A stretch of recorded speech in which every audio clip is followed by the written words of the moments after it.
Hey, everybody. Welcome to the Wadcast Podcast. I am your host, Eddie Ift. This is a very, very special episode because I've got not only one of the greatest athletes in the world on the show today, but he's a good friend of mine, and I'm in a very good mood because I just had an O2 sports recovery drink, and it made me feel amazing. It's a revolutionary post-workout beverage that blends 7 times the oxygen of tap water with electrolytes to help your body process toxins and recover faster. They got 4 different flavors. 2 of them have caffeine, 2 of them don't. Full of electrolytes, no sugar, very little sugar. Basically, it's you're getting an IV bag in a drink. It tastes a lot better, recovers a lot better, and you're not going to get the jitters and crashing that you get from energy drinks. So I'm feeling great. I'm feeling wonderful. I love this stuff, and you can check them out too at follow them on at DrinkO2Recovery or go to drinko2.com. I also another thing that helps me stay all pumped up like this is my Dirty Bird Energy Soap. See here, all this energy I've got? That's because I showered this morning. And I used the Dirty Bird Energy Soap with the peppermint oil, which it's paired with caffeine. It's got some exfoliating in it, so got that bad skin off. And then all of a sudden, boom, get that caffeine in me. I'm ready to go. That's right, caffeine and soap. Check them out. DirtyBirdEnergy.com. You can get 20% off if you use Wadcast in that code. All right, so our guest today is none other than Hunter McIntyre, CrossFit Games competitor. Made it through the first cut, should have made it through the second cut, should have done pretty well. We talk all about that on the show. We also are sponsored by you people. Anyone that goes to our Patreon, patreon.com/wadcast, donates at least $5. $5 a month. That's how much you love the show. You're going to give $5. And you give $5. What do you get for that? You get a show every week. Every single week. I make sure I do one every week. I've got some amazing guests coming up. Amazing, because I'm going down to San Diego. San Diego, I'm trying to get like the best of the best. I don't think anybody. You go look at my guest list. There might be a lot of people out there in the CrossFit world that get good guests, but they call them on the phone. That's not a real interview. A real interview is live in person. And I don't know anybody that travels around the world like I do and interviews as many people as I do. So you're going to get the best guests in the world here by probably the most entertaining CrossFit host in the world. No, I don't know. I'm just bragging right now. But what I'm saying is, I do go around and get some really good guests for you guys. So go to our Patreon. It's patreon.com/wadcast. $5 a month. That's all. $5. And for that, you get thrown in a drawing where you can get, what are you going to get? You're going to get possibly a Myopux, which is an electronic muscle stimulator. What else are you going to get? A leopard claw. How about that? A leopard claw. And that's a self-mobility tool. If you don't know what those things are, this is your first time listening to the show. Electronic muscle stimulator is the best way to flush inflammation out of your body. Don't use ice. If you listen to any episode with Gary Reinl, you'll find out icing is not the best way. Movement is. We'll move the muscles because you don't want to mess up the tissue that's been injured. Tissue, bone, tendon, any of that stuff that's been injured, you don't want to re-injure it. So what you do, you set an electronic muscle stimulator on another part of your body close to that, a muscle. It pumps the blood and flushes out all that congestion. Now, if you've got some areas that blood is restricted and you want to break all those adhesions up, the best thing to use is a leopard claw. And these things together are worth about $450. But if you give, like I said, you give $5. $5 a month. You get 4 shows at least a month, sometimes 5, and it's $1 a show, pretty much. $1 a show, and then you might end up with a Myopux or both Myopux and a leopard claw, and we give away some Dirty Bird soap. So check it all out. Here it is. The pick of the week is, who is our Myopux leopard claw dirty soap winner? Let's see. Here's how I pick it. I just scroll through and pick a name and hope that it's not someone I've picked before. I think I picked this person. Okay. Hold on. Everybody's like, is it me?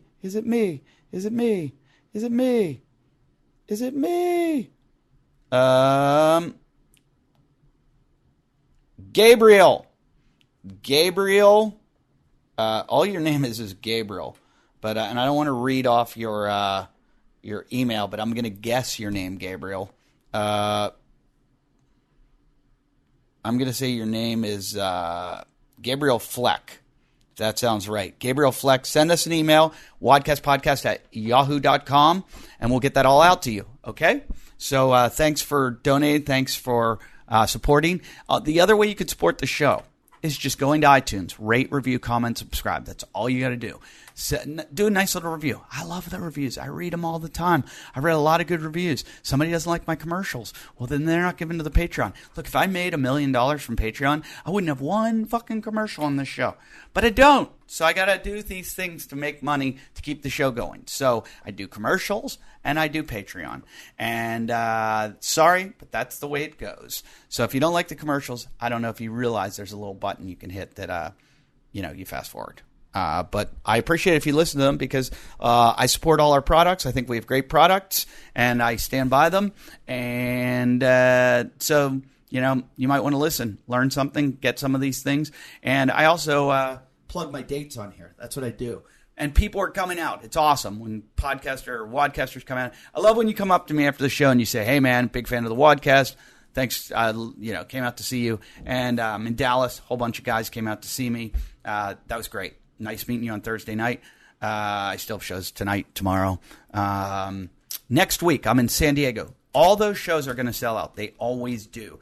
I'm at the Comedy Store in La Jolla. The show is a great show. I've got Joe Prano opening for me and Monty Franklin. Both those guys are headliners now. And they're coming with me because we all surf together. And friend of the show, Dustin Fierro, who's been a guest of the show, is taking me out and teaching me how to tow into waves because I'm going over to Hawaii to get killed for a stunt for Surfer Magazine. So check me out in San Diego. That is San Diego at the La Jolla Comedy Store. No better show than there. The Comedy Store is just an awesome place, and I'm going to be getting lots and lots of interviews while I'm down there. Other dates coming up after San Diego. San Diego's the 6th, 7th, and 8th of September. It's next weekend. Then the 21st of September, I will be at the Ice House in Pasadena. I'm going to be really pushing this show. Come out and see me, the Ice House in Pasadena. It's a great club. I'm going to be filming my 1 hour there. Okay, so I am filming a show that will then be my 1 hour special. So if you want to see the special before it becomes the special, come out to that taping. That is a special taping. If you contact me, I might be able to get you tickets. So send me a message at wadcastpodcast@yahoo.com. Wadcastpodcast@yahoo.com. That's the 21st of September, Ice House in Pasadena. Let me know because I want to pack the place so that I can get a good taping. Then the 8th through the 13th of October, I'll be in Reno, Nevada. At the that's the Laugh Factory. Come out and see me there. And 8th and 9th of November, I'll be in Calgary. I'm filling in a bunch of dates in between then, so stay tuned for those dates. And that's it. Let's get to the show. The show is the Open's about to start early this year, which is really weird. There's all kinds of changes. Again, the CEO of CrossFit was resigned or fired or whatever happened. You want to find out about all that stuff, Armin Hammer's your guy for that. Armin knows everything and is very up on it. He's like an investigative reporter. That's what he does.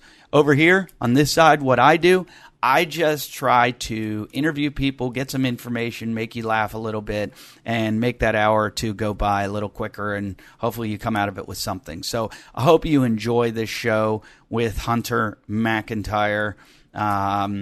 And next week, great episode coming up with Rebecca Rush, who go watch her movie before on it's on, I think, everything on Amazon and Netflix and everything. It's called Blood Road, and it won an Emmy. It's a great film. She's just a beast of an athlete, mountain biker, climber, whitewater rafter, runner. adventure racer. She can do everything and anything. And when it comes to like fittest people in the world, I'll put her up against anyone. Maybe not by CrossFit standards, but I'd love to see CrossFitters do what this woman does. So it's just a different kind of beast. And check her out. She really knows how to take her fitness and put it to work. So this episode, though, is that idiot, Hunter McIntyre. We talk about the games, what happened, what he thinks he can do better, and what his plans are in the future. All right, so enjoy this episode.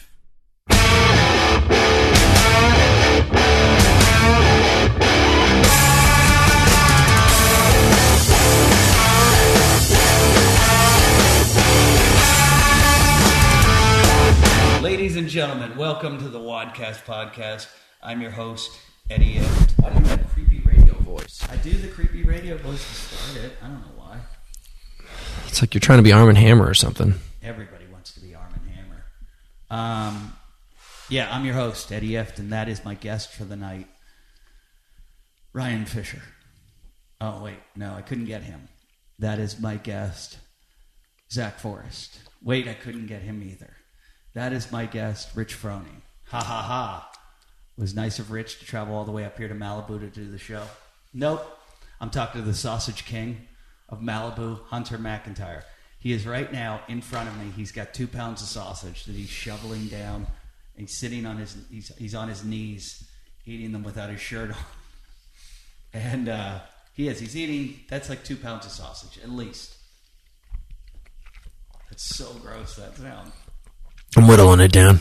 Is it really that gross, me chewing? It sounds so gross. And they're not patties, they're links, which makes it way worse. They're chicken ones, though. Oh, they are? Yeah.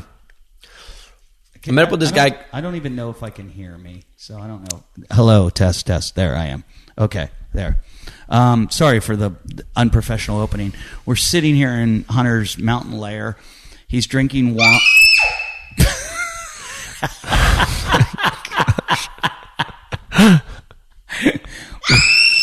All right, that's enough.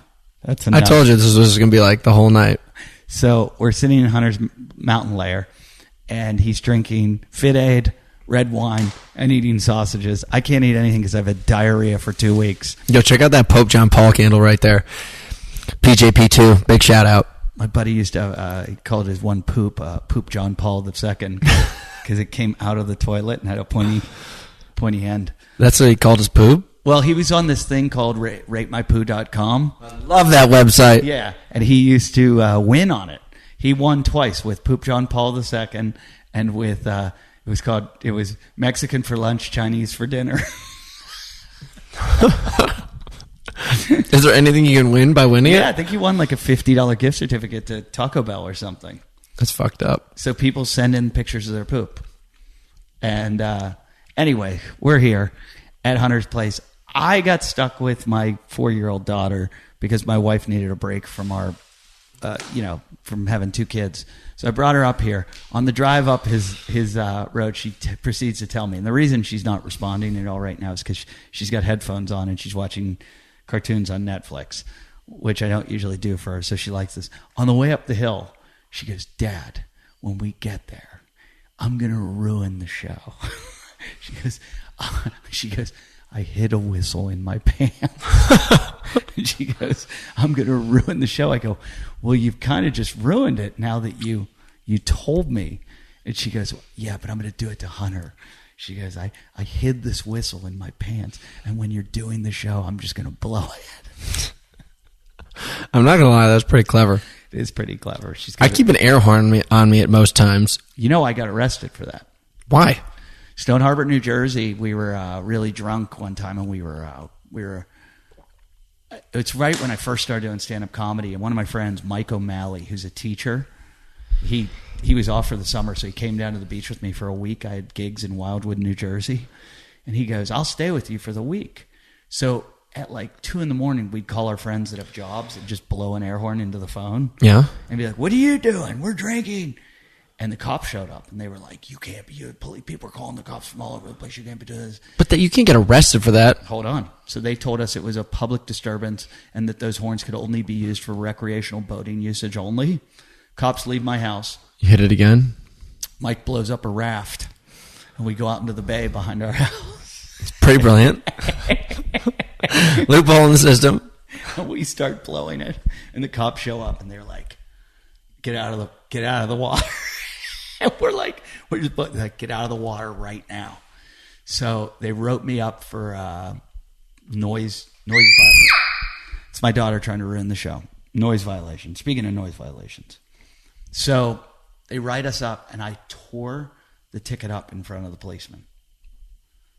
Like, so drunk. I said, I'll never pay this ticket, blah, blah, blah. I'm from New York. I'll never be back here again. I had to go down there for a bachelor party. Oh, dude, you had a warrant out for your arrest for not paying your ticket. Way more than one. Like a lot of warrants. So I called a friend of a friend who was a state cop. He said, go straight into the police station. I'm going to warn them. You're not going to get handcuffed. You're not going to get thrown in jail. And just pay all your tickets. It all backfired? Nope. I went in. I paid them all. I thought. I end up getting arrested later that weekend, riding on the handlebars of a bicycle.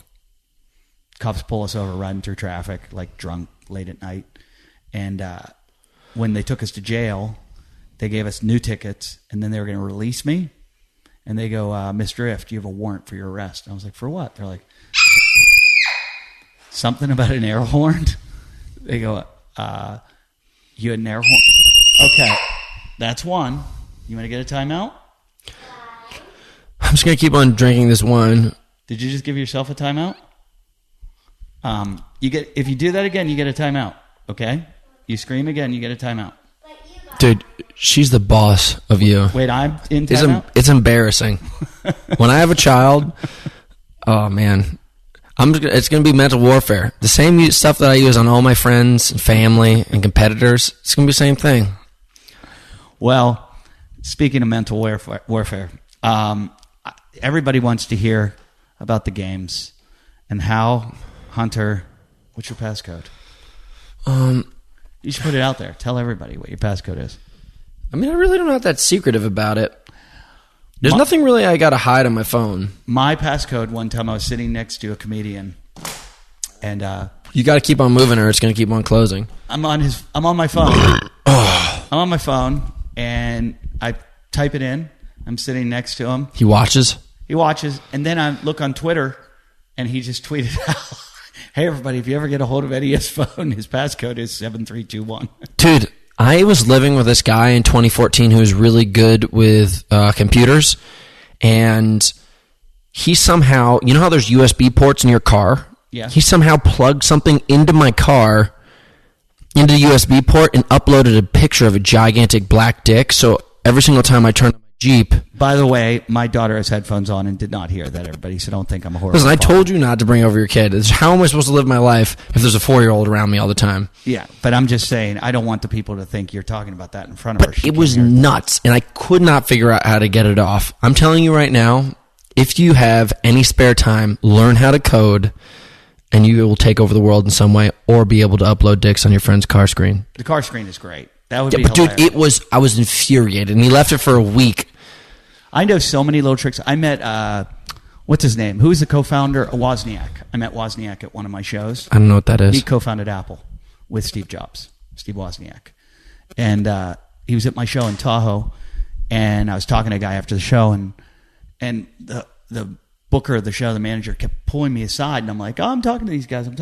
He's like, come here. And so finally I walk over, what do you want? He's like, Steve Wozniak wanted to talk to you. And I go, who's that? He goes, the co-founder of Apple. I'm like, what?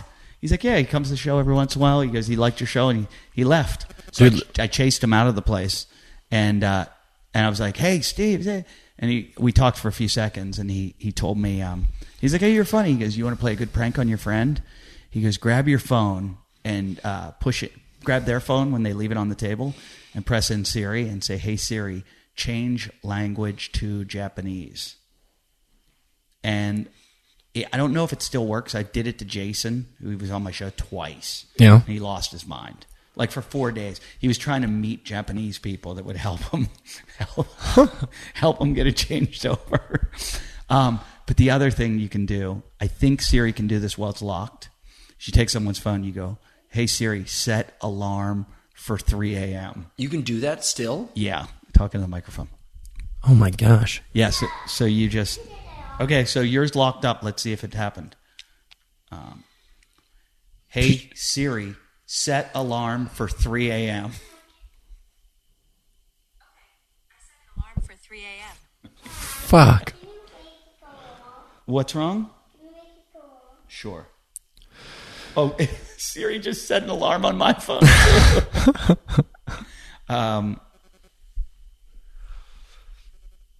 There you go. Okay, so put your code back in. I got to ask these questions.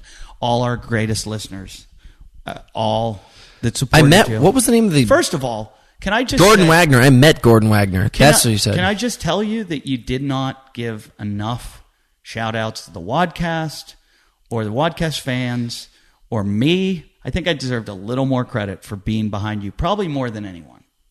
What do you mean? I gave a big shout-out to everybody. Not me. Not the Wadcast fans. A lot to Armin. I tagged Armin once because Armin was the only person who was able to get... how many times did I ask you to reach out and see if you can get a hold of Greg Glassman or anybody in the company? How many times? And I did. I tried. You tried? But I think our fans helped you, and I think they deserve a thank you. Thanks to Gordon Wagner because he came up and said hi. The rest of you... Gordon was at the games? Are you burn sure? in hell.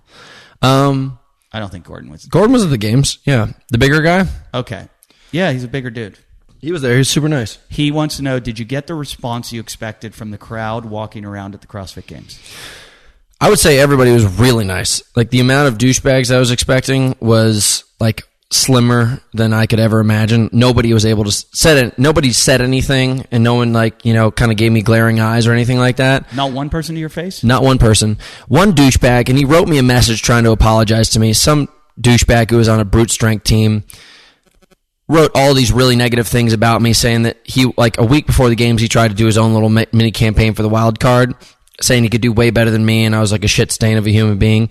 Was a total dick. And then I saw him a couple times at the games, and he wouldn't look me in the face. Like, he would be, like, literally across the room from me, like 10 feet away, and couldn't look me in the face and would walk away. What's his name?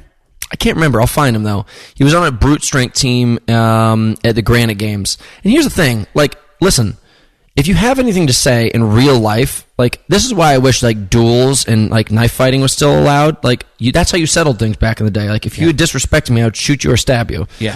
And it was allowed. And now, the way that society's become, it's like, it's just like everybody lives on their phone, and nobody's a human being in real life that can stand up to their word.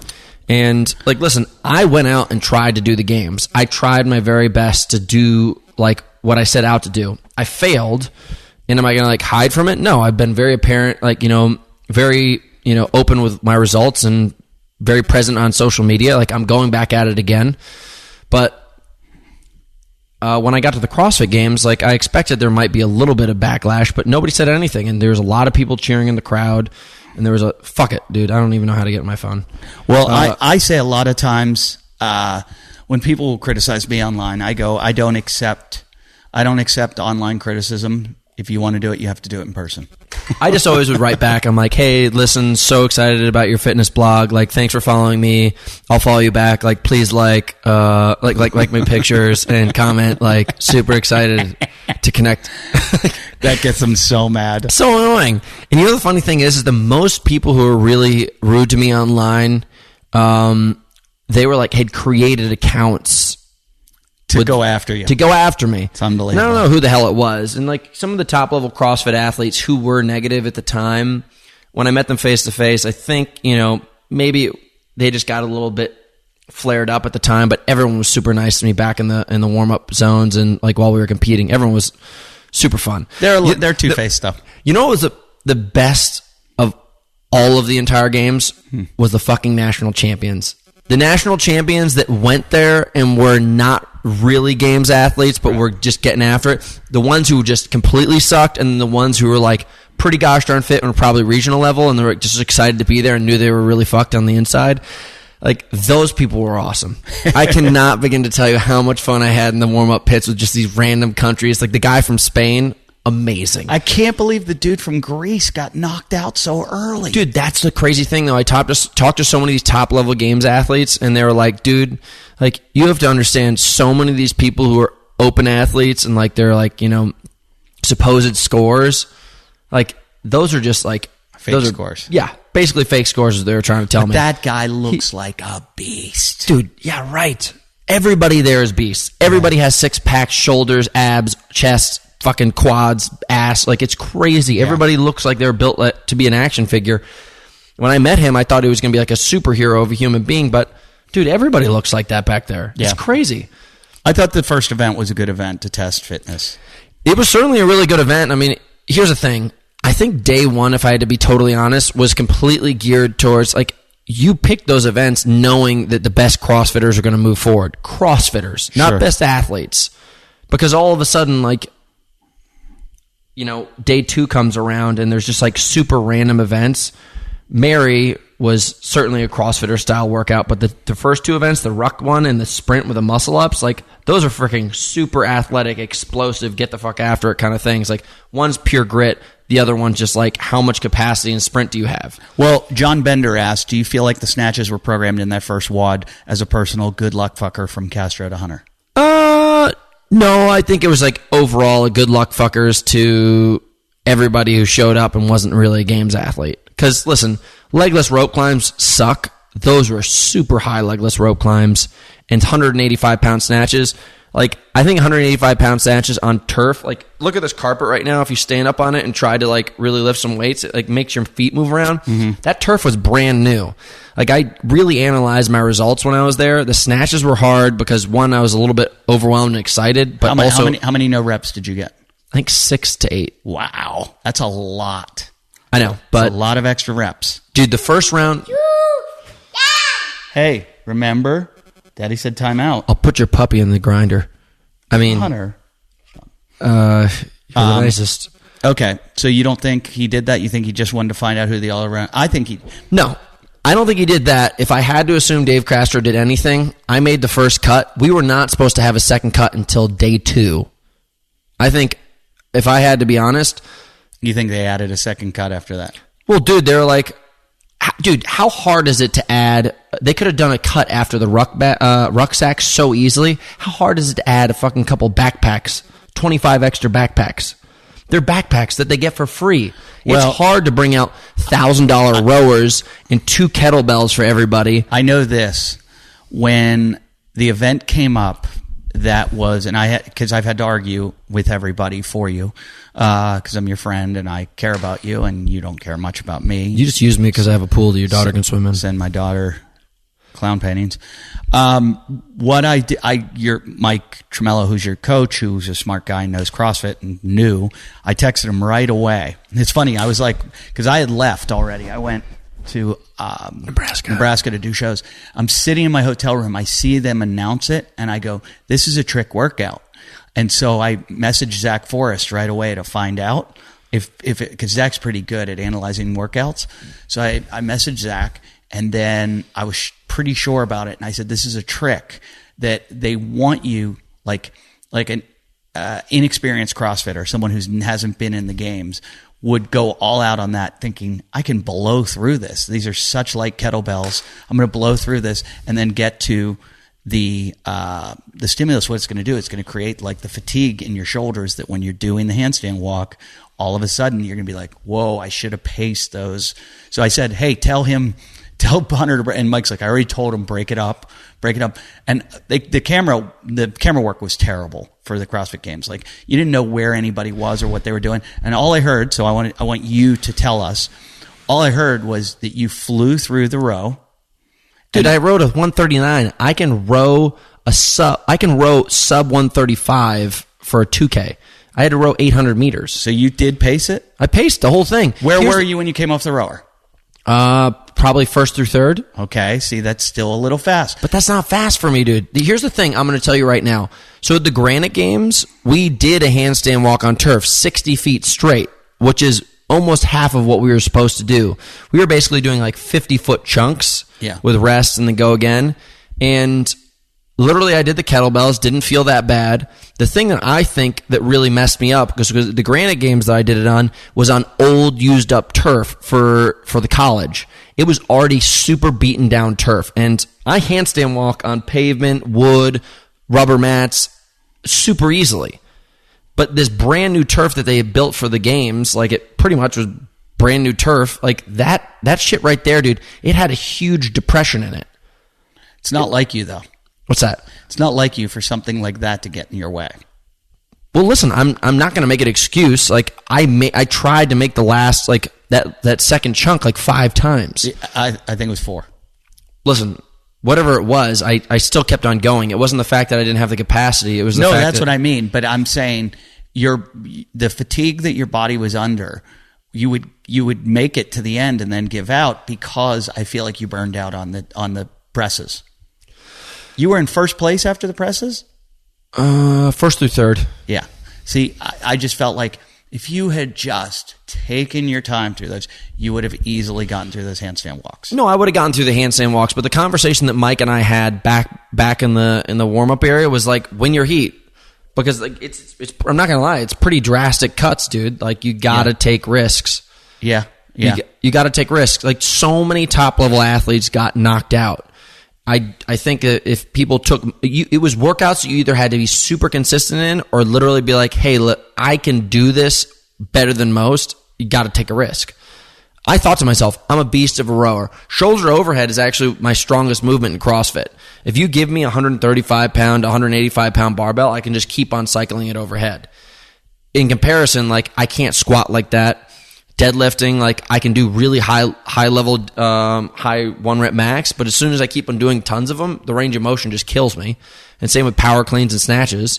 But for some reason, shoulder to overhead, I'm great at. So if you could go back and do that workout again, I would have fucking done so much slower just to make it through. Right, because that's what I felt like it was a trick. It was a scam. I did a workout one day, this is kind of relevant, where it was, a push, it was a prep, or it was a sled push. That's a good story. I know. Retarded right now. I'm very excited. So the sled with like lightweight, like 45 pounds on the sled or something, maybe a little bit more. And it was just like 40 yards down, and then you're going to broad jump the whole way back. And it was like 3 or 4 rounds. And I went, this is the easiest workout I've ever done in my life. And they started laughing at me. And I was like, when are we going to do a workout? And it was at Zach Forrest's gym. And they were like, okay, we'll see. And I went down the first time and I broad jumped the whole way back. I'm like, that was so easy. Second time down, so easy back. The third time down, my nerves shut down. And I couldn't broad jump. Like I just, my body wouldn't do it. And I couldn't understand why. And I felt like that's what was happening to you. Like it was, we've gotten you to go too fast. We've kind of tricked you where I'll bet you, I'd love to analyze the scores and I'll bet you all the like top level games athletes pace that so slow. I just wanted to stop to talk to you about Whoop. What is Whoop? It's a performance tool that is changing the way people track their fitness and optimize their training. I wear a Whoop. Hunter wears a Whoop. It's a wrist-worn heart rate monitor that pairs to an app on your phone and provides daily personalized analytics and insights on recovery, strain, and sleep. You're going to know when your body's recovered or when it needs to rest by getting to know your nervous system through heart rate variability and quality of sleep. It automatically tracks your workouts and gets strain scores that let you know how strenuous training was on your body, and see even more data like average heart rate, max heart rate, calories burned. You can get optimal sleep times based on how strenuous your day was, and you're going to track sleep performance with insight into your sleep cycles and stages of sleep, sleep quality, sleep consistency. How about this? Whoop, just released the new Whoop Strap 3.0, which includes new upgrades to hardware and unlocks a suite of new software to their app. The Whoop Strap 3.0 now has 5 days of battery life. That's 5 days. An improved strap, a live heart rate monitoring, in addition to a handful of new in-app features. Okay? It's incredible. And Whoop's provided an offer for my listeners to get $30 off their purchase with the code WODCAST. Just go to whoop.com. That's Whoop. Whoop.com. I almost said Whoop. There it is. But it's Whoop.com. Use the code WODcast at checkout. You're going to save $30, and you're going to optimize the way you train. Put in WODcast at checkout for $30 off your Whoop membership. Wow, am I cranked up today? All right? So check that out. It is unbelievable. I just wanted to mention O2 Recovery Drink one more time because I am the biggest fan in the world. I have talked to the owners multiple times because I have questions for them all the time because I love this drink. My daughter drinks it. My wife drinks it. We all drink it. I've got it packed in my refrigerator. And everyone I've given it to thinks it's the best thing they've ever tasted. And you know it's good for you because it doesn't have all that sugar in it like Gatorade. It's only got 2 grams of sugar. And it's got erythritol. That's what it is. If you've ever had a Halo Top ice cream, that's what's in it. But the most important thing it has are the electrolytes. It's got the same ratio that you'll get in a 500cc IV bag. You know, whenever people are dehydrated, they hook them up to an IV. You're not going to have to do that. You just drink this O2, and it goes down really quickly because it's not carbonated. It's also full of oxygen, right? It's got 7 times the oxygen of tap water, which detoxifies your liver. How about that? You know, you got a hangover? Sounds like a good drink to me. You just came off a really hard workout? Best drink for you.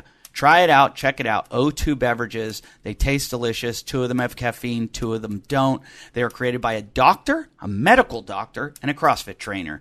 Check them out. It's the best. It's a revolutionary post-workout beverage.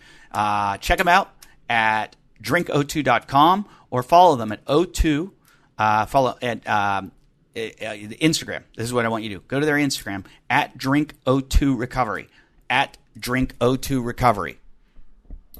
Dirty bird, dirty bird, dirty birdie, dirty bird, dirty bird, dirty bird, dirty, dirty, dirty bird, dirty bird, dirty bird. I don't know why I keep singing this, but maybe it's because that bird is a word. Bird is a word. Dirty Bird Energy Soap is out to disrupt the bar soap industry. I've known this forever, that your skin absorbs the majority of ingredients in your soap. Did you know that? I knew that because I know that about sunscreen. Your skin's full of pores, and everything's absorbed in, gets into your bloodstream. And so, look, you're an athlete. You want to do everything you can to up your performance and be the best that you can be. Well, then get in the shower and start lathering up with some Dirty Bird Energy Soap. Get that Dirty Bird Energy Soap all over you. Just lather it up. Get it all over you. What it's going to do, it's got little sunflower beads because it's all natural. All of the ingredients are all natural. And you just lather up with that. It's going to exfoliate you, and then it's going to let that energy soap with peppermint oil and caffeine just into you. You're going to get all kinds of energy. How about this? You just did a hard workout. You don't want energy. You know what you need? You need recovery soap. They got it. It's full of eucalyptus, rosemary, arnica. It's the best thing to do after a hard workout. You put that Dirty Bird recovery soap on. Then you got some relaxed soap. Maybe it's time for beddy bye. They've proven that if you shower before bed, it helps your sleep. If you shower before bed, it is absolute proof. You want to sleep even better? Use some relaxed soap. It's got chamomile, lavender, no caffeine, no exfoliating. It's just going to soothe you and make you go to sleep. They've got a replenish soap. How about that? Replenish soap that's just full of moisturizer. It's got nice ingredients that are just going to moisturize your skin. If you're having trouble, you're dry, you're out in somewhere like Arizona, Southern California, Colorado, anywhere where it's dry and you're not, your skin's starting to fall apart, use the Replenish soap. Every single one of these bars comes in a reusable, watertight container that's perfect for traveling to the gym or to a race. They get tons of great reviews. Everybody loves this soap. Check out their reviews. You're also going to save 20% off if you purchase $20 or more with the code WODCAST at dirtybirdenergy.com. That's dirtybirdenergy.com. They also have a subscription. You can get started for just $5. Why not have your soap just show up at your door, and then you don't ever have to go to the store? One thing less to worry about. Go to dirtybirdenergy.com. $20 off with the code WODCAST. You're probably right. And I just felt like, because people argue with it, they're like, well, then that's why his inexperience, blah, blah, blah, blah, blah. And I was like, well, listen, he didn't prove that he wasn't one of the fittest people. He proved that he might not be one of the most experienced. That was my first ever individual competition. Yeah. I did the Gauntlet in Miami, which was like basically a beer drinking festival.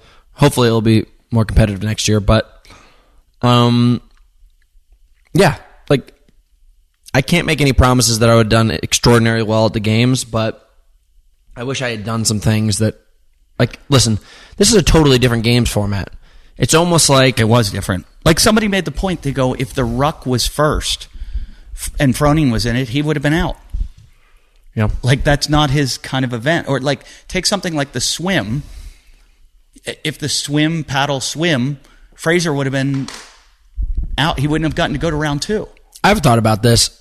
If they had penalized, remember when they did the sprint thing? The sprint, they gave like a 10-second penalty if you went over the line. Right. If they had given a proportional penalty to Frazier for dropping that sandbag, he wouldn't have won the games. Oh, you're saying the 10-second to what he got was docked afterwards.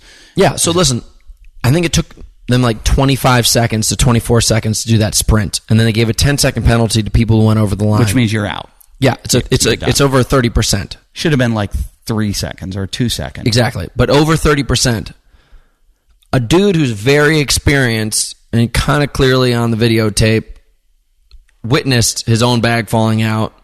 He did. I said he just shouldn't have looked back. I know. I feel like if he hadn't seen it, you couldn't blame him, and you'd be like, it was a equipment fault.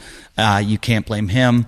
But the fact that he saw it and just kept going, it's like, dude, you just go and pick that thing. But I guess he made the decision in his head. I'll have to ask him, or I'm sure Armin's asked him. He's already. a stand-up athlete, dude. I only have good things to say about it. He deserved to win. You know, he's the best out there. He is the best athlete. But I'm saying right now, like, I was analyzing the entire design of the games. It's my first year there, so I can't just sit and bitch about it all day long. Like I'm a rookie, so I can only expect, like, the first year that I was there is the only year that I've been there. And I have to accept it as that's how the way they design the games. But it's pretty crazy, man. Like, from when I set out on this whole thing and the way I wanted to get into it, basically I was like, it was a much different experience from what I thought it was going to be.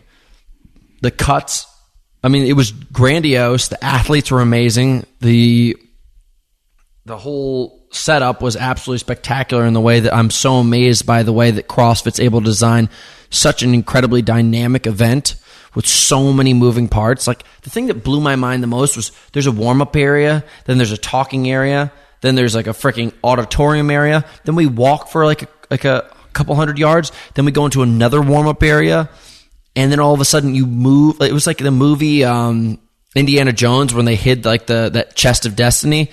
Like, when you like saw this humongous row of all these boxes, I opened up this curtain and there was just another humongous, like 3 football field long area with all of their equipment. Like, it was massive. Yeah. It was mind blowing. But like, I think for a lot of people this year, that's her trying to ruin the show. You should give her some of this wine. No. Put her in the same place that I'm in. I should give her a timeout. You know you're not going to do that because you're the bitch in this relationship. No, I will time out her. She got one. She's going to get that. She got one yesterday. That TO. She going to get it. If she gets one, you'll just hear her crying for 4 minutes. Exactly. Yeah. That means that you're the BITCH in this relationship. Yeah. You know what you got to practice is you need to get like, I can't remember the name of the movie that I was watching, but it was Eastbound and Down, where basically he bought his son a dog, and it was like basically a rabid wolf chained up. You need to get something like that to like create this, like, you know, this sense of responsibility, but also sense of fear. She already has it with Noosa. Noosa tries to bite her every day. Good. Every single day. Get that dog. She's the boss now. She told me, she goes, she won't bite me anymore. I go, why not? She goes, because I feed her every day. That's what I taught her. If she feeds Noosa, Noosa will stop biting her. Come on, I want to ask Shannon Newsom has a... You got to stop getting me to type. Look, why don't you take why does your phone go off right away? So that scumbags like you can't fucking get into it. Shannon asked, are you going to do the Open next year or hope for another wild card? She said, if the former, what's your thoughts and game plan for getting through the Open? Shannon eats shit for asking the wild card thing, and Shannon Newson. Newson eat shit. I think it's pretty funny. Listen, I didn't want to do the Open, to be honest. I wanted to enjoy my fall and do some things other than just sit in the gym and work out all day long. Because I'll admit, training for CrossFit sucks ass. Competing in CrossFit's amazing because it's cool. You're actually competing. But I spent today training, and I did an hour and a half of variations of presses. It's cool when you're bodybuilding, but when you're upside down trying to do deficit handstand push-ups into ring dips into frickin'... So it's more fun to train for OCR? Way more fun, dude. Training for OCR is hey, we're going to go to a mountain that's 10,000 feet tall, and we're going to go run up it and explore a new world. And then we're going to go to a rock climbing gym, and then we're going to do fun stuff. It's fun stuff, or it's something new every single day. I have a plan, but I think that's anything. In track, I hated workouts. I liked hurdle drills. Hurdle drills were fun. I hated workouts. And I loved the day of the meet, except for the 400 when I'd run the 400. But I loved being in a meet, having people watching, the gun going off. That's amazing. It's your moment of truth. You're it's time to go. But I get it. But training sucks for anything. Here's the other thing I have to say. Competing in CrossFit is an online qualifier. The way I've always competed, and I'm sure you've competed, is you show up at meets, and you have to qualify for the next meet at a higher level. Right.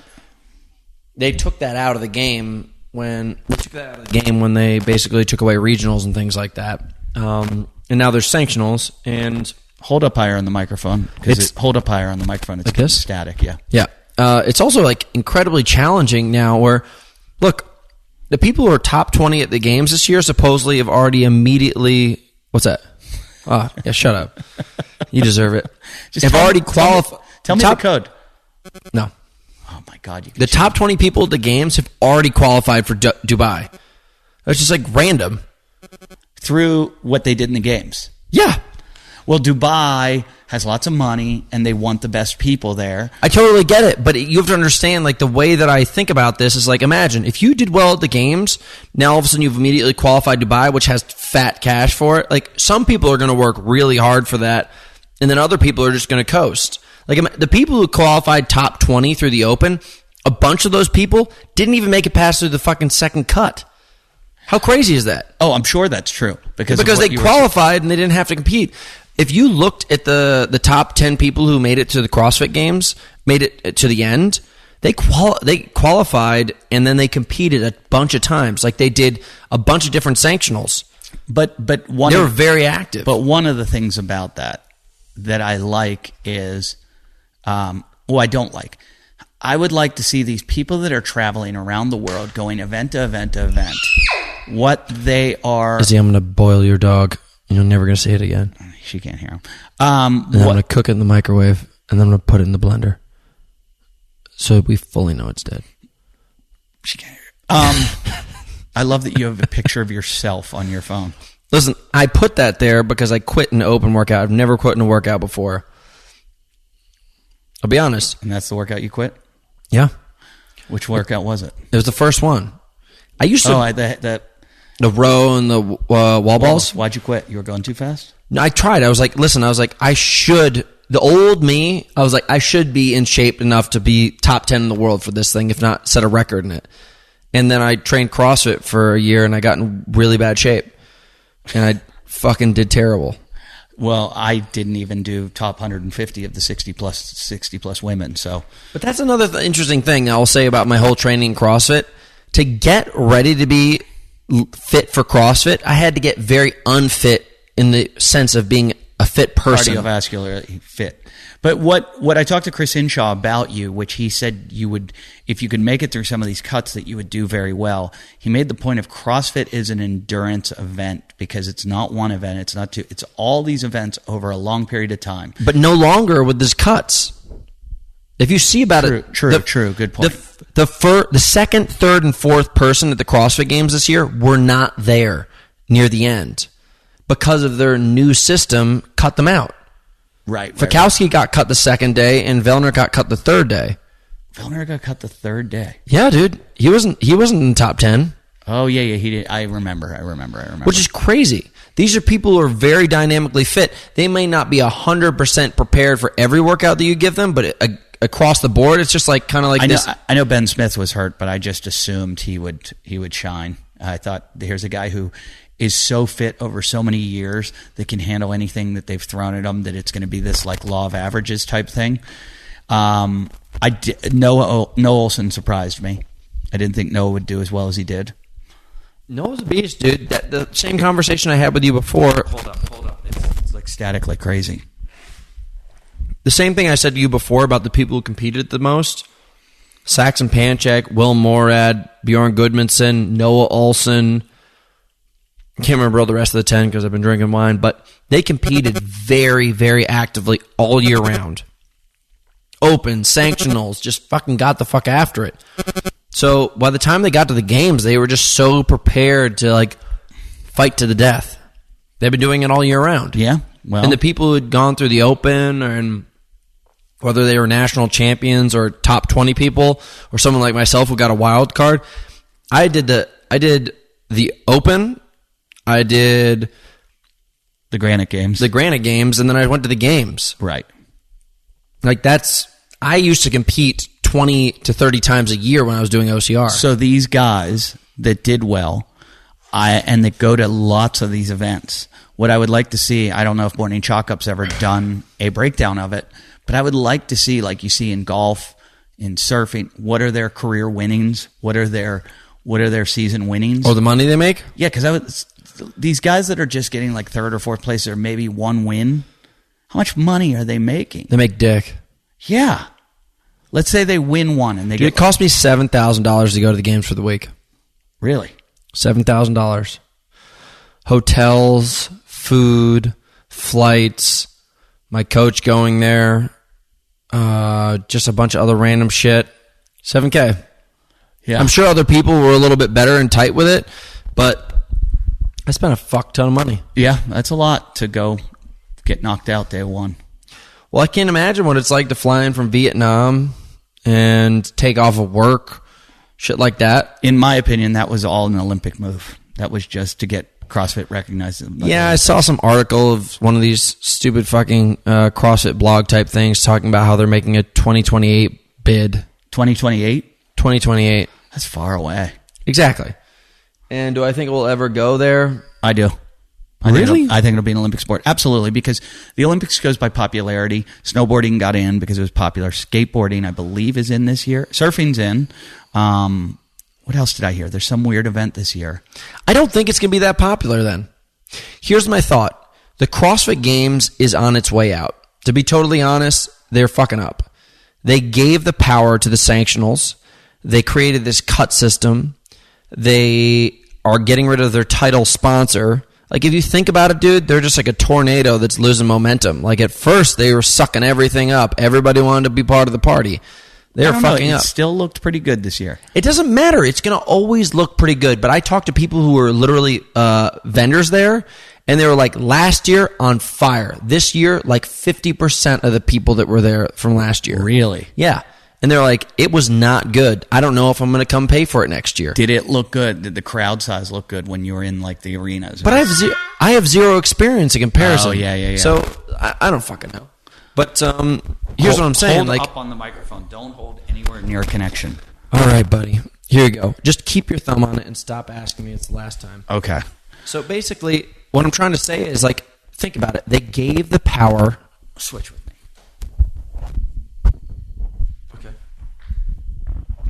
They gave the power to these events, like Loud Live, this humongous corporation that's now buying up all these things. So imagine, they basically gave this company, which is backed by $1 billion company out of Brazil. Money means everything to these athletes. Sure. And so money means everything to CrossFit. No, but listen, what is CrossFit without the athletes? If Rich Froning, Matt Frazier, all these people go away and they start going to another event, like NFL, XFL is coming back in 2020. If all of a sudden Tom Brady and a bunch of the other athletes started going over and working for XFL, who do you think is going to sit in the stand for NFL games? It's not going to happen. It's a good point. 50% of the people go to the Patriots games because of Gronkowski, Edelman, and Brady. Sure. And whatever it is for every other team that really exists. So now all of a sudden you give like Dubai.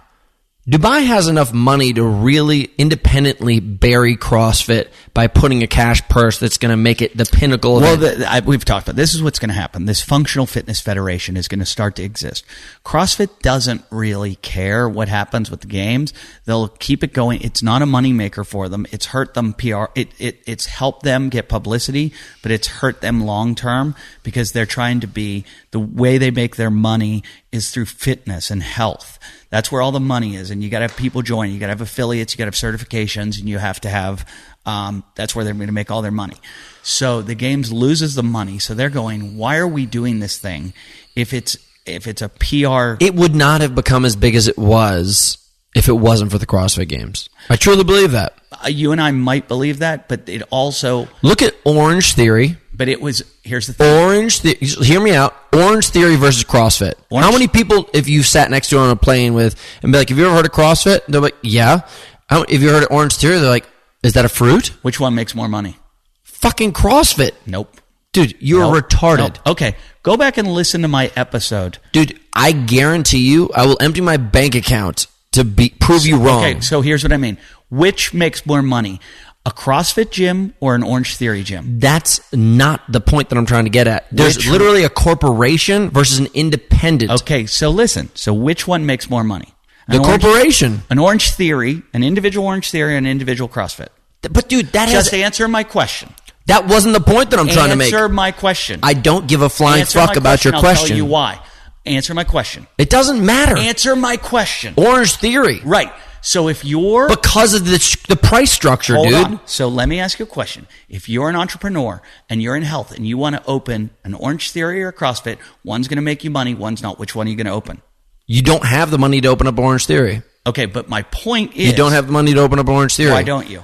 Because it's so much more expensive. But here's the thing. With these things, these group fitness places, there's more money to be made, so more people would rather open one of them Dude, your than point's a CrossFit stupid. affiliate. Your point's stupid. And CrossFit makes all their money your from affiliate fees and certifications. I'm going to remind you your point's stupid. Okay, well, I disagree with you. Why, dude? Listen, literally, if I told you, like, if you ever played Monopoly, yeah. How long does it take you to buy one of those big fucking houses instead of one of the little houses? How long does it take you? A lot longer. Yeah, so that's exactly what a CrossFit fucking is. $3,500 a year and buying a couple bumper plates and some barbells. A couple bumper plates. You talk to my friends that own CrossFit gyms. They'll tell you what they put into the gyms. What's the difference between Chalk, my buddy Ryan Fisher, who owns Chalk, a fucking real titan of a CrossFit gym, okay, versus like some corner of the street place in the middle of nowhere, Iowa, that has 5 barbells and like 2,000 plate. I travel every week. I'm in a different CrossFit gym. Nobody's got 5 barbells. Everybody's got enough. But it doesn't matter, dude. Like, they've literally, all if you spent look a shitload of money. If you look at the averages of what it costs to actually open up an Orange Theory versus a CrossFit gym, it's literally 5x. Well, but if you look at profitability, Orange Theory is a lot more profitable. You know what's really easy, dude? Open up a Whole Foods instead of some corner store that sells cigarettes at a bodega. It's super easy to open up a bodega. What's happened with CrossFit? The affiliates are not opening like they used to open because they're not as profitable as they should be. But this wasn't the point that I was trying to make originally. And so the games has done a disservice to them because people think they can be games athletes. They get injured, and then people don't want to do CrossFit because of the bad PR. You go ask 10 people that don't know anything about CrossFit, don't know much. Just pick 10 random strangers on the street and say, they all think injury. Tell me what you think of CrossFit. Injury, injury, injury. That comes because of the games. So the Functional Fitness Federation builds up on its own. Guys can go work out in whatever kind of gym they want to. They can do CrossFit. They can go to a CrossFit gym, but it's like a boxer that goes to Gold's Gym and trains. You can go wherever you want to train. I think you're arguing the wrong point. I just said that CrossFit's screwing up because they gave away the power. I'm saying they should give away the power. I think Glassman's right. Sure, but I don't care that they gave away the power. I just said they're screwing up because now it's... I think long term, it's a good bet for them. Sure, and they're going to go back to being a gym business rather than a sport. That's what I think is happening, and I think that's but as I said originally, dude, 8 years from now, when they say it's going to go into the games, the Olympic Games, I don't think so. It won't be called CrossFit. It'll be called functional fitness. And I don't think there's enough people who have the funding and also ability to push that. I don't know. It seems to me that there's tons and tons of these sanctionals that keep popping up, and everybody wants to do an event. And I don't think they're money makers, but people. How are many doing companies? Okay, when you think of triathlon, what's the name you think of behind it? Ironman. Exactly. I agree with you there. Exactly. So when you think, they branded it, I know, and but so did CrossFit money, Games. They make all their money in merch and. So how many people have you sat next to on a plane and said like, "Oh, I do functional fitness," and they're like, "What the fuck is that?" Exactly. So my point is 2028 is going to be a fucking flop. Okay. Well, I think they'll get in the Olympics. Do you want to make a bet? Yeah. I also made a bet that Trump's going to make it into be the next president, so I'll double down on that. Well, I know he is going to. If the economy doesn't go, he's going to win for sure. Unless O.J. Simpson runs against him. I would totally.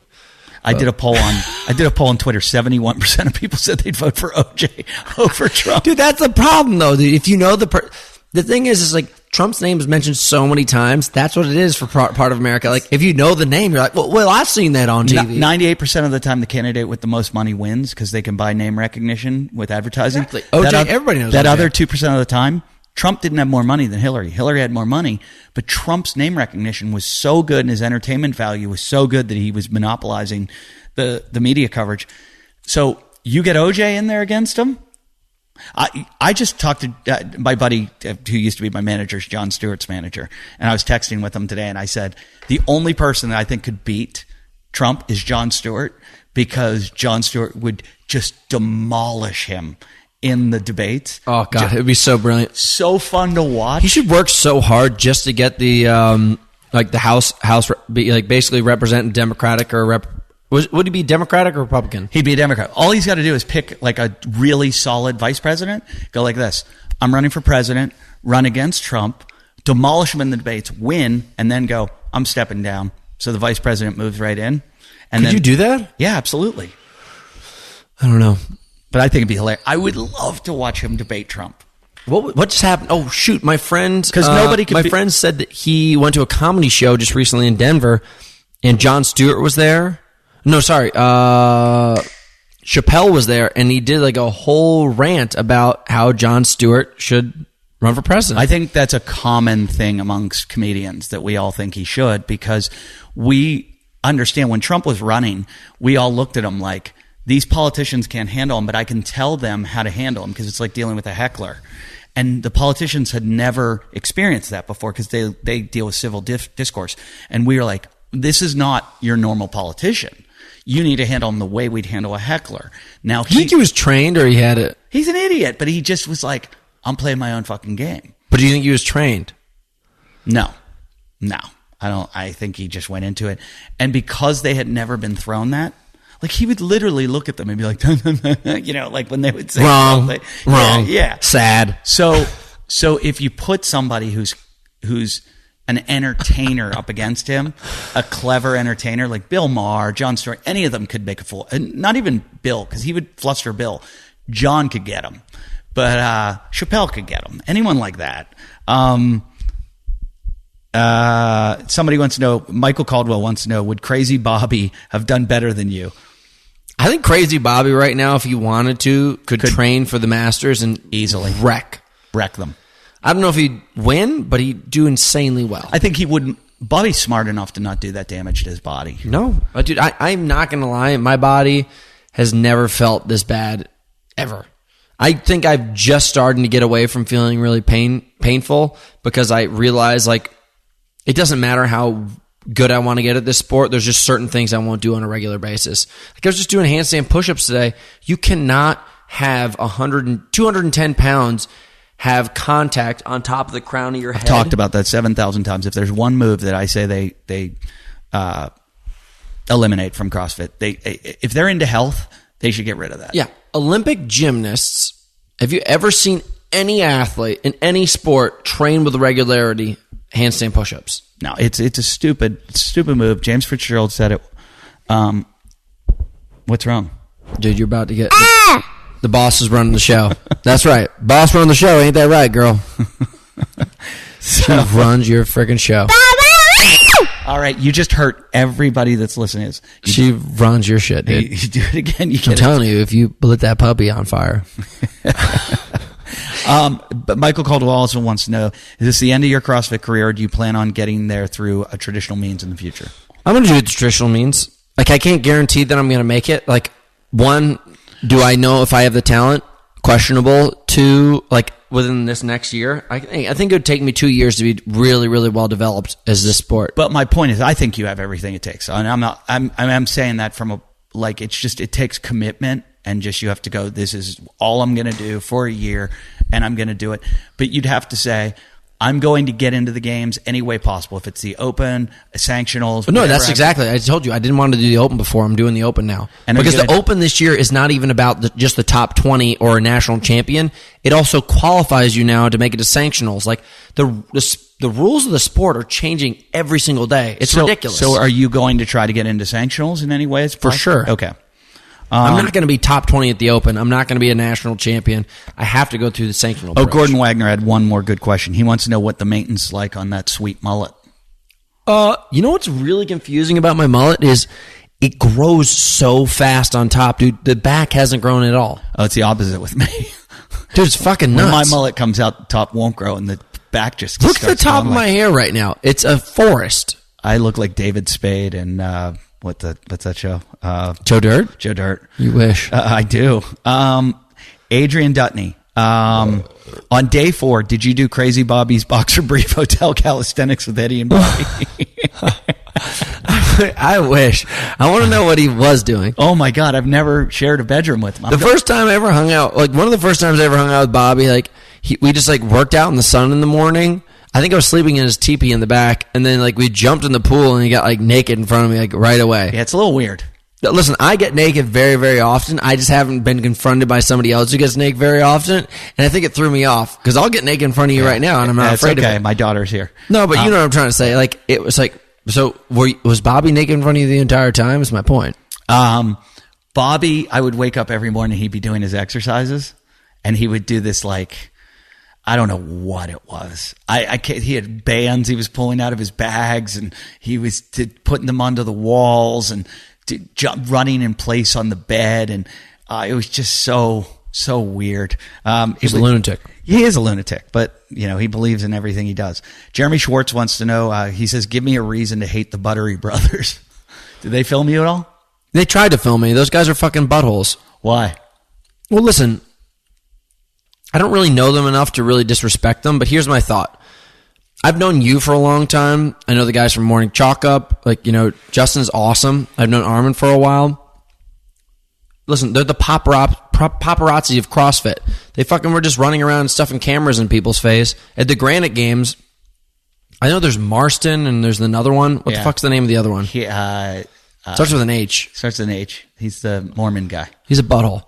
So he gets in my face. He's like, you know the motto, this is earned, not given, and like tries to fucking tease me about the fact that I got the wild card.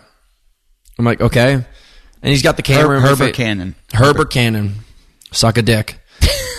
So he just gets in my face. And so, like, I was like, whatever, dude. Like, there's a ton of other people who want to be rude, but he was the first person who got in my face and got rude about it. So then we get to the games, and they announce the first workout, and the dude just like, Marston like walks through the whole crowd and like sits like while everyone's sitting down getting the briefing, he just sits right in front of me and stuffs a camera in my face. He's like, "What do you think about the first workout?" And I was like, "I'm pretty sure you guys have already openly talked shit about me, and your brother was a fucking butthole to me." I just put my hand over the lens. I was like, "I don't like your YouTube channel." I was like, "I don't fucking like it." Listen, if you're gonna talk shit about me, as I said, like knife or gun. Choose your fucking battle. Like, I'm going to fuck you up. I don't like your shit, and fuck you, dude. Literally, I will literally make a financial bet with you. Not just a bullshit bet. I have to get my belly button pierced, by the way, because I made a bet. With who? But, fuck. I keep on forgetting her name. She's a really good athlete. She was on one of the top 5 teams. Really cool girl. Sorry. Margot Alvarez? No. But basically, I'm a man who stands by my bet. If I had to assume, they're going to come and go just like the rest of the people who start YouTube channels, so on and so forth. How long have you been in the game? 25. No, but CrossFit, like 8 years. Exactly. you know how many people have tried to start podcasts or media channels about CrossFit since you've been in the game? Yeah. Exactly. These guys are hype. I think hopefully they do well, but if I assume... But they were originally CrossFit Media. They were, but listen, if you're going to be an asshole to me, I'm not going to give you content so you can sell yourself to other people.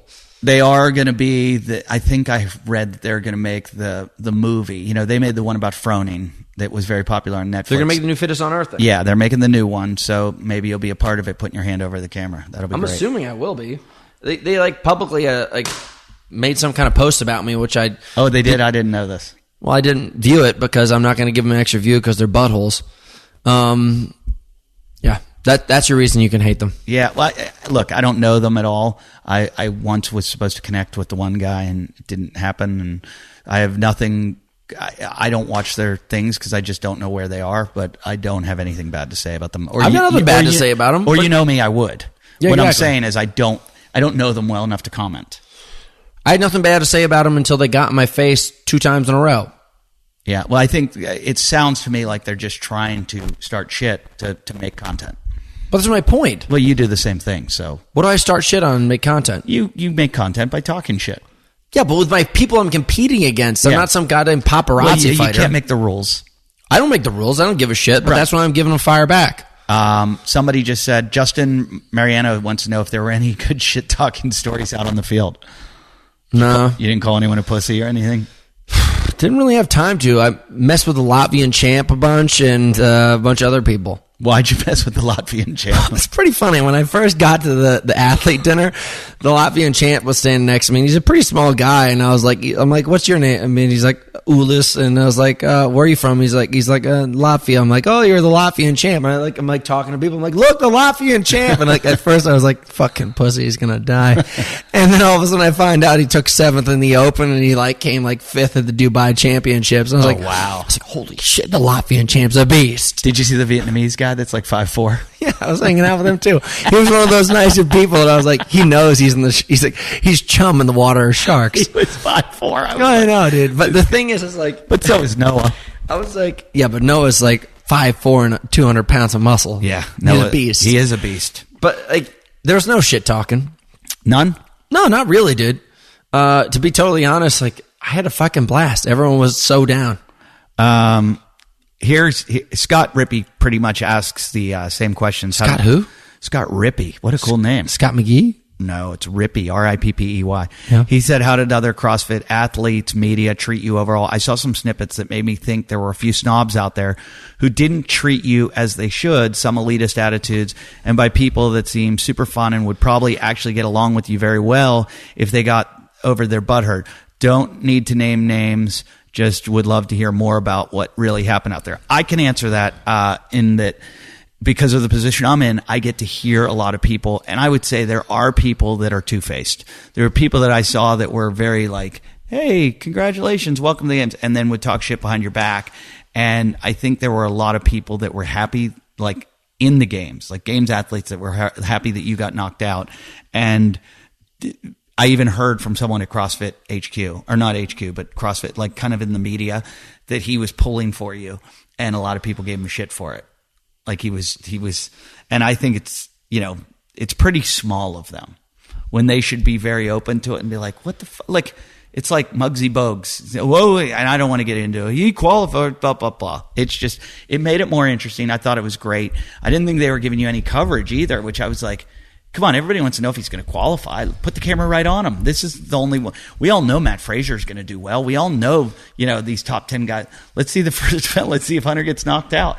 And I think by making it through the first event, making it through the first cut, you proved yourself, because there were all these people said you wouldn't make it through the first one. You did. Then they were like, we'll never make it through the second one. And I think you could have very easily made it through the second one. I realistically think that if you had made it through the second one, you would have, with the way the cuts are, it was really hard, but I think you could have come in what they predicted, about like somewhere between the 20s and 30s. And I think that's where you pretty much would have belonged. You just got a bad break. Just like Vellner got a bad Izzy agrees. Just like Vellner got a bad break, and Fikowski got a bad break. Do you think you gained any more respect? Brian Brian Chronister wants to know if you think you gain more respect from the other athletes or for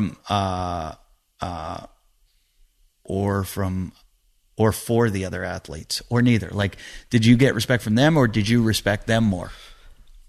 Listen, I've always believed in CrossFit athletes as being total badasses, and I think I just went in there and did my thing, and the people who already knew me were happy to see me there, and the people who didn't know me, I'm assumed, either decided to hate me more or enjoyed my company. And there's a ton of people that I had a really great time with. Like, they were like, oh shit, dude, like, nice work. Like, Ben Smith was even nice to me about it. Like, I don't think in the beginning of it, he was like, fuck this dude. But even his dad said, like, Ben said you did a really good job, and he doesn't say that about anybody. I was like, oh, thanks. But, Chase Ingraham, who is been on the show and it was doing the who's Chase? You know Chase. No. Former games athlete, was on the Rogue, was doing the commentating on the field. No. He wants to know if you plan on pursuing the games for a legit path, and will you be getting a full-time coach with programming to help him to help you with achieving your goal? Probably just start taking testosterone and stick to my own plan.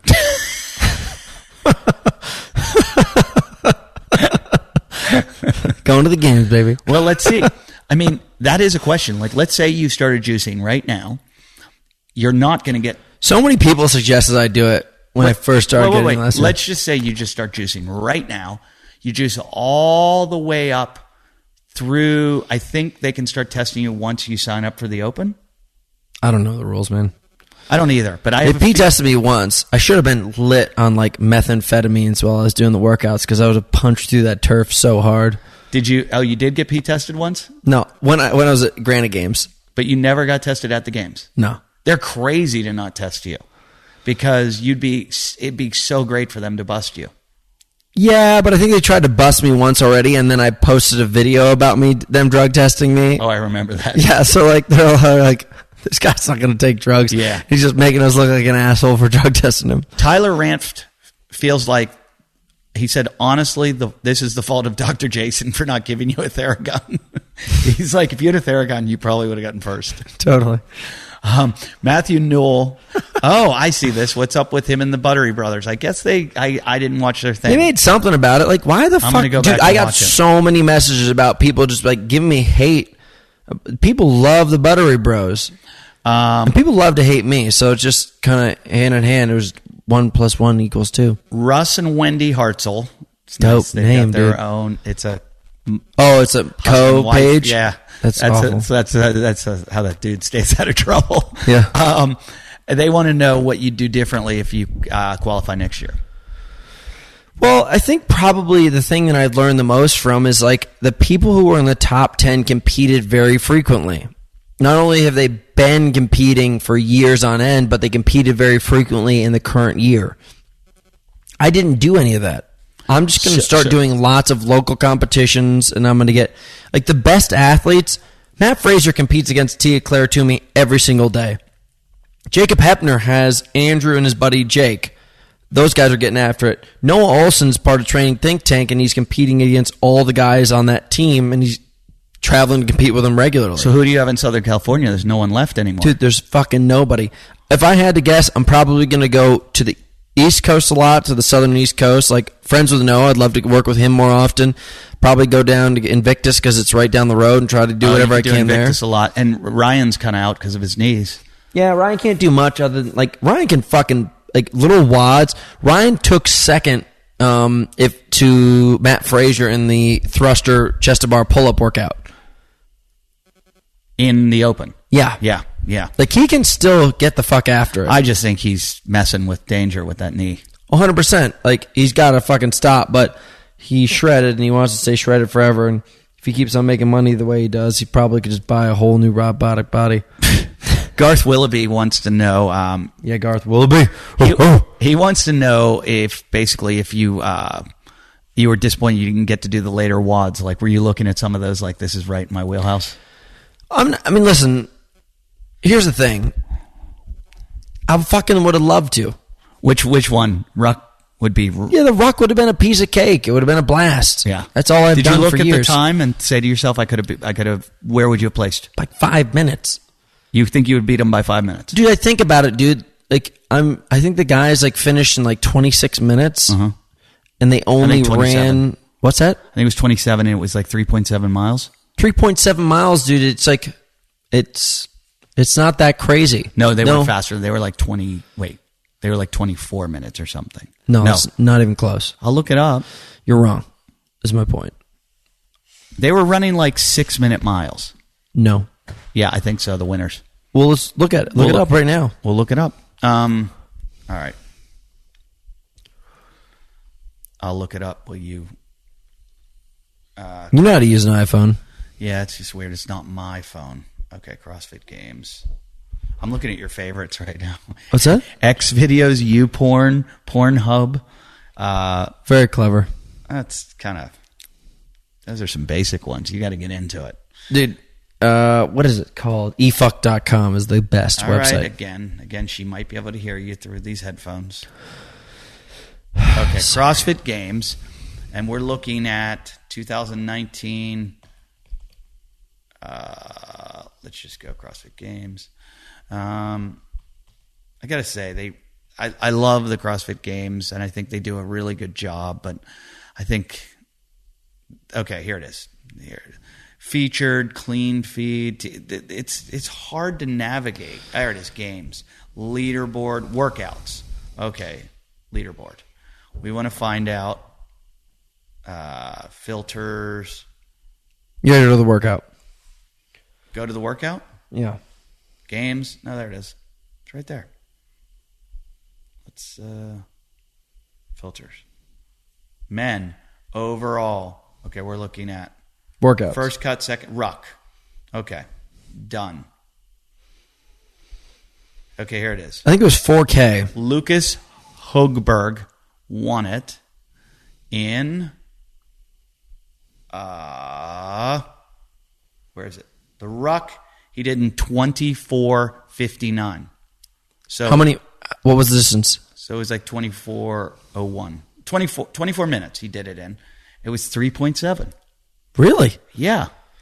It's impressive, but that's not 6-minute miles. That's way past it. 24 minutes. He did, 6,000 meter ruck. 6,000 meters is, 1,000 meters is, So 5K, 6K, 6K. so it's like 3.7. Yeah. So 3.7 miles. So he's running, So if you were doing 8-minute miles, that's like a 23. It's like a 24, 25. yeah, So he's running like 7-minute miles. with weight on. Yeah. It's All not right. that crazy. All right. I think that you should film yourself as one of your workouts. Go out and do, The ruck run? yeah, I would fucking love it. go do it. Go do it as one of your workouts and put the weight in and just go, I just want everybody to see how I would have done in this event. And then I've got to tell you, I think you overestimate yourself in the swim paddle. No, I'm not like the most insane swimmer in the entire world, but I just watched the film, dude. That was a 1,000-meter swim. It's a decent swim. I did that every single Thursday this summer. Right. But then to jump on a paddleboard right after that with your shoulders blown out. Still not that crazy. Okay. So I did the Swim One World Championships like 4 years ago where we did 6 miles of swimming. So what other event do you think you would have done well in? That sprint muscle up one, Oh, wait. Sprint muscle up. you pushed a sled down. Oh, yeah. It's Did the muscle ups. only one I didn't watch. Nope. Do you think you're not a good sprinter, though? You would have had trouble with the sprint. The sprint? Yeah. I'm not a great sprinter, but I'm not a terrible sprinter. Nah, I think you would have had trouble on that one. Thanks. I do. I'm just saying. And I think you would When have you ever watched me sprint, asshole? It's all known about you and your muscle fiber. Really? Yeah. I think you would have had. That's super well known. I think you would have had a little trouble on Mary, too. Of course I would have trouble in Mary, but like that's just not a workout for tall people. Yeah. Yeah, the two midgets did really well. Yeah. The smaller you get, the better you did. Carrie Pierce, dude, I love that girl, but she is Yeah. not a giant. Amanda Barnhart, didn't she have trouble on that one, too? Yeah, she's a big girl. Yeah. Yeah. My buddy Mitch is her coach at a CrossFit Centerville in Dayton, Ohio. Just some random CrossFit I walked into one day doing shows in Dayton. I go into this club or into this gym, start working, and they were doing a competition, and I'm like, I don't do competitions. They're like, well, that's a workout today. So, it was all things weirdly in my wheelhouse, like a broad jump and a 1 rep max, and it was all these different things that I'm actually good at, and I did really well. And the guy's like, "Hey, I'm going to come to your show tonight." So he came to my show, and then he took me out. And we partied that night, and we partied for like 3 nights straight. He was just the best dude ever. And I see him at the games, and I'm like, "Hey, Mitch, what's going on?" And then I was like, "Wait a minute, you're coaching?" And he's like, "Yeah." And I was like, he's gone to the games a bunch of times with his dad, though. His dad is a hardcore, his dad is funny. His dad was a gymnast in college. His dad is a really good masters athlete. Yeah. And his dad, when he met Glassman the first time, he's like, "You're a gymnast? I was a gym. Where'd you compete?" And Glassman's like, "Nah." Try to ignore the fact. Because this guy was like, real gymnast. Yeah. Yeah. He's like I was a D3 water boy. Yeah, I have a feeling that's what it was. Dude, open it up. What the heck was I going to say? There's a few more questions. I never get through fans' questions, but I feel like because these guys supported you so much, Hunter, that you... No, they did. And listen, I've got nothing negative to say. Like, do you feel that the snatches were a fuck? Let me read them. Okay. I was just trying to see if anybody wants to say anything. All right. No one talks shit on you. These guys are all your fans. Fight you, bro. How'd you feel after making the first cut? Pretty good. Like, were you mad you didn't make the time cap? You would have made it if you didn't have all those no reps. Yeah, I think I just got really... You want to lie down, Iz? Here. You give me that puppy. You just broke everybody's eardrums. Here, put your hand Let me on get this. that puppy. I'll light it on fire. Yeah, I was excited. I think the thing that really got me together actually was Fisher got a media pass and was right next to me on the sidelines. Oh, that'd be creepy. What do you mean? Just to have somebody stand. Oh no, he was helping me out, dude. He was like, "Get your fucking shit together, tighten your back up." Like, I was so excited, I just was not thinking through anything. Interesting. I don't think I've ever snatched 185 pounds more than 10 times. Right. In a workout. I think there was a lot of not inefficiency, inexperience. That because you don't do events and you don't do these things day in, day out, but that's what everybody's argument was against you. But my argument is CrossFit claims to be the fittest, and I always say CrossFitters are the fittest at CrossFit. At CrossFit, if every single event was like a ruck, like hey, you're gonna have to carry a refrigerator across this field, pick it up 4 times, and push it over a wall, and then we're going to find out who the fittest people are. Realistically, dude, you should do to find the fittest person on earth. It should be all unknowing stuff. I don't like the fact that there's barbells. It's all these things that people practice. I think you train one way and then you show up and it's nothing you could have ever prepared for. Like, I love when they do sandbags in the wheelbarrow, throw them over the wall, climb up the wall, stuff heights that you don't know, box jumps that are different heights. If you're going to climb over things, put you in situations that you would never be, that you couldn't have prepared for. Well, that's why World's Strongest Man is so freaking badass. World's Strongest Man was the pinnacle of finding out the toughest and strongest people on earth. Yeah, toughest and strongest, whatever the heck you want to say. Then it had kind of a depression, and now it's climbing back up again because they're bringing back out these crazy things. That guy Martins, I told you got to have him on the show. He came here. The guy who just won World's Strongest Man was hanging out at my house 2 weeks before he won it. And I was blown away. By how strong? 345 pounds. Not only was he strong, dude, I have this block challenge where I do pull-ups on these hand grip blocks. He weighs 345 pounds. Just started ripping pull-ups. Dude, I know people who are my size can't even get 3 in a row. I don't want to criticize, but those guys have no drug testing. But it doesn't matter, dude. There's a difference between literally. You could take steroids right now, and never. You don't have a strong. fucking chance doing anything like that, dude. I'm also a lot older, but I mean, at any age. But it doesn't matter at any age, dude. I could stick a needle, and if you took 100 people They used to do this back in the day when they were trying to get in the Eastern Bloc countries, when they were trying to find out people to develop for Olympic teams. They would have these farm games. Yeah, they just check them and they whoever got has every single person to come, and they're like throw, run, swim, jump. They do that in China and Russia all the time. Yeah. Where they make them and they just pluck them out at young kids. And they Exactly. Go, you have the genetics, you don't. Sorry. Freaks exist, and like that dude's one of them. But Robert Obst put Scott and I on his shoulders and then squatted us up. Yeah. Scott's like 200 and some pounds. I'm 175. I mean, he had 400 pounds on top of him, and just such an odd way to put the weight on him. You know, one of us on each shoulder. Was he an awesome guy? Oh, he's a great guy. Robert's a really good guy. Yeah. So, is he still competing in World's Strongest Man? Or did he get hurt? So. I don't know. I'm not sure. I haven't watched him lately. It's kind of why I like UFC, because UFC, you've got to train in a million different ways. Yeah. What the fuck did McGregor just do? What do you mean? Did he punch somebody? Yeah, you see he punched an old man in the face? I saw that, yeah. I love Nick Diaz, though, how he said, I didn't compete for 3 years because everyone sucks. Dude's a beast. Gets fucked up, lays into people. All those guys. I mean, they're mesmerizing, too. Like, I think those people are fitter. In a way. Did you see, it's funny, I had James Fitzgerald is the guy that I think knows more than anyone when it comes to training and everything. And one time I watched, you can find it on YouTube somewhere. I asked him about it on the show. They had him compete against a bunch of UFC guys to see who was fitter. Yeah. And they basically just did a series of things. It wasn't combination movements. It was like, okay, we're going to put you on a rower who can go. Did you smoke him? No.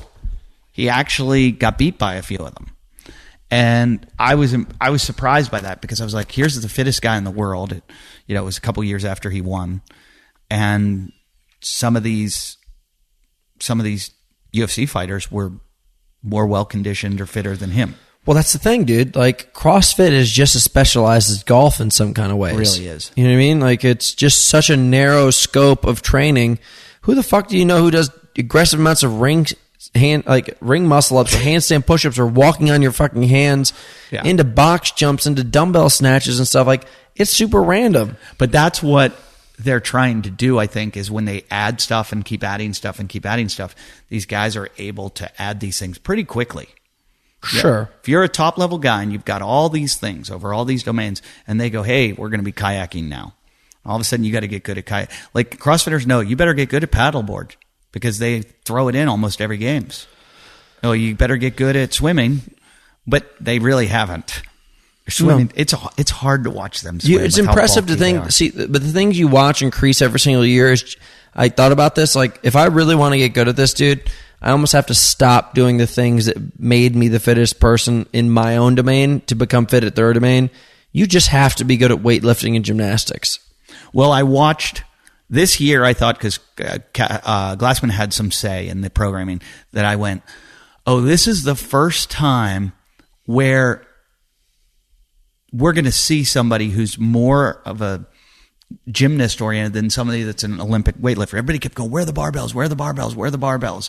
And in the end, again, Fraser proved, over a large period of time, I am the fittest guy. No matter what you're going to throw at me, I've got it and I can handle it. And he absolutely proved it.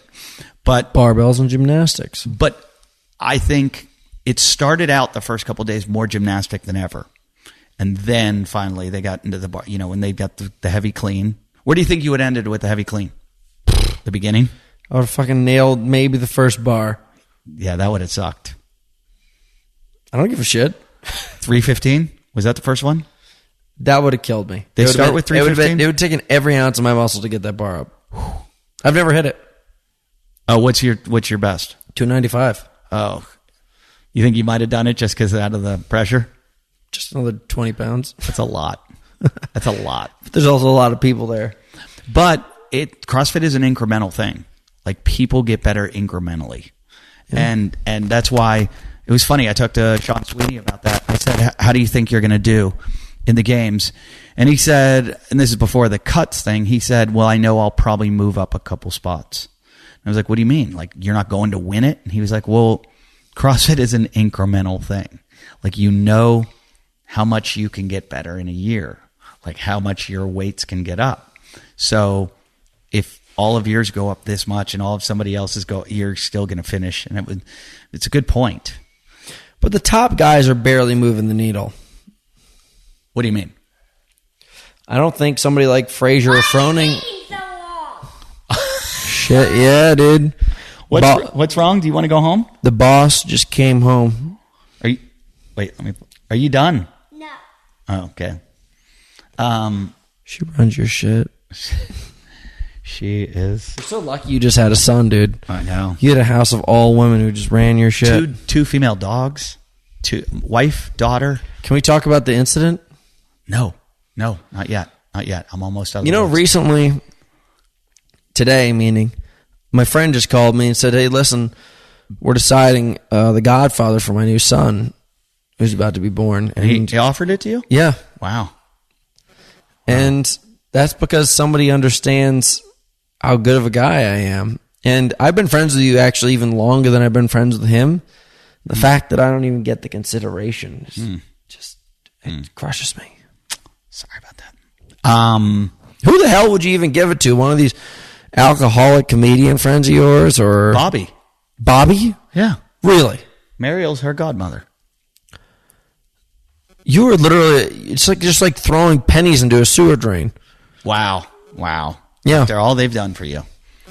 Literally, you're going to give up on an opportunity of a lifetime. I think we're going to end this episode. So you're going to be training every day now in CrossFit? For the most part. Are you on the fence, or are you really going to commit? No, I'm very committed. Yeah. I'm committed. The only reason why I'm on the fence is, to be totally honest, like, it's the scariest thing about this next year is not the fact that I have the ability to qualify, it's the way I would qualify. It's just the amount of the toll on your body. No, not at all. It's the idea that they're changing so many things. Like, I had no clue that like the top 20 people, the games immediately made it to Dubai Fitness Games, and then I had no clue that the Open, like, I was never planning on doing the Open. I was planning on going back and doing OCR this fall. I was really excited about it. Now, 5 or 6 of the sanctional events are qualified through the Open. It's just like they keep on throwing shit in. Yeah, because then it includes it makes it inclusive, and you have to participate as much as you can. That's what they want. They want to force you into, if you do this, you have to be committed. You can't cherry pick. They want to see you at everything. Yeah. They want to see you at as many things as possible, which makes it harder on you, harder on the sponsors, harder for everyone. But I think they think they'll build more of a sport through it, which I think they will. Listen, I'm up for debate. I mean, you'll definitely probably hear me on this podcast again talking about CrossFit. So, well, good luck. I won't be training with you at all. I don't think I've ever seen you work out a day in my life. I don't think I have. What's that? I haven't worked out in 2 weeks with my diarrhea. Dude, I have weird poops all the time. 2 weeks of pissing out your ass? Doesn't matter. I'm still I went to the doctor. They took heavy. blood. They took a stool sample. They gave me a bag with a Shit container water inside. in it? They go, and they called it a hat. It wasn't a hat. You don't put it on your head. They said, go back, put this in your toilet, shit in it. And then this poor little Mexican nurse is explaining it to me, and he goes like this. I was filling in his words for him. He goes, so you're going to take and I go, the hat. How the hell did you become a nurse? He goes, the container. And I go, and I'm going to shit in it. And he's like, you're going to, and I go, and then he's got this like tongue depressor, and I go, and then I'm going to scoop the shit out with this. And he goes, I go, and then I'm going to flick it on the wall. And he's like, no. I go, and then I'm going to pour the shit, because I go, it's not coming out chunky, it's coming out soup. I pour the shit into the container, and he's like, and I knew it was just like, he was like, why am I going through this right now with this guy? And I was like, and then I come back and I hand it to you, and I go, what are the gloves for? He's like, you put the gloves on, and then you shit and I made it miserable. So I bring it back, and I go, I've got my sample, and I'm at the front desk, and they go, sample? What kind of sample? And I go, I don't know why I didn't say stool. I go fecal. And everybody in the place looked at me and they were like, who's going to take this? Like nobody wanted to pick it up. And then this one guy looks at them and you can tell he's like the new guy. He goes, all right, I got it. And he just puts some gloves on and grabs it and goes off. Was this a big shit bag? I thought maybe I had salmonella or something. Nothing. I got nothing. But there's something wrong because it's stress. My white blood cell count is low. That's bad. It's stress. Cancer could be an autoimmune disorder. It's because your daughter just runs your shit. And you're not kidding. I got to get her home to bed. If you like the show, guys, thanks. And as always, go to iTunes, rate, review, and comment. I really like reading the reviews on there. They've been really nice, except for one guy who I'm not going to fuck him, by the way. He says I never let the guests talk. We talked the whole time. I know. Just fuck him. So please go rate, review, comment. Check out my live shows. This is going to air not this week, coming up. Wait, this week's up with the guy with one eye. Bobby and I interviewed this guy who owns What About a Date, and he has one eye, and his eye pops out all the time while he's doing CrossFit workouts. I'll show you a video of it. Is he a good guy? He's the best. Troy Hasslinger. I think they contacted me to come work for them to help spread the message about What About a Date. They're great. They're great people. They were really fun. That was the episode this week. Then next week we have Wes Hendricks. Do you know Wes? Who's that? Wes is out of Charleston, South Carolina. He was last week, and he's just a movement expert. The guy, he's a chiropractor, and he just knows how to move efficiently. Nice. And he works with Brian Miller, who was on talking about his testosterone. And so this will air not next week, but the week after. So I will be coming to San Diego. Wait, yeah. You're going to miss Hyenas. I'll be coming to San Diego, the La Jolla Comedy Store. Come see me. Those shows all sell out. I do 2 shows on Friday, 2 on Saturday, 1 on Sunday, and I can tell you that all 5 shows usually sell out. So get your tickets now. I'm going to go down to San Diego. I'm going to interview a lot of guys from Invictus, maybe get Dave Castro. Who knows? You'll know when this comes out. If I got them or not. I don't know if you'll know. I'm confused. I'm beating myself up by going back. But just check out all my dates. I got so many coming up. Calgary, Reno, one at the Ice House in Pasadena. Dude, are you going to come do the Spartan Race World Championships with us? If I can get a solid shit out of me. I'm going to be at the... You're not going to complete the Backbone Trail. Yes, I am. I will get that done even if I have diarrhea. I'm probably going to show up with my friends and we're just going to hike right past you. Anyways, that's November 22nd. But check out all my dates at eddyf.com. I'm just going to name the cities. If you hear your city, go to eddyf.com. Calgary, Reno, Dallas, Fort Worth. Not Dallas, Fort Worth.